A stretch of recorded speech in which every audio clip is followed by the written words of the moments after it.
తెల్లవారితే చక్రవర్తి అయి రాజ్యమునేలే రామయ్య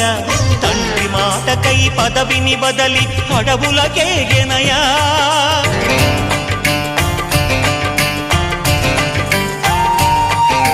మహిలో జనులను కావగ వచ్చిన మహావిష్ణు అవతారమయ్య ఆలిని రక్కసుడపహరించితే ఆక్రోశించెనయా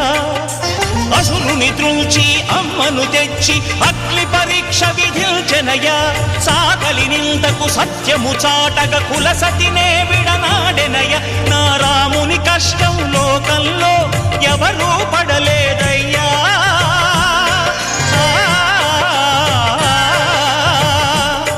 నా రాముని కష్టం లోకంలో ఎవరూ పడలేదయ్యా సత్యం ధర్మం త్యాగంలో అతనికి సరిలేరయ్యా కరుణా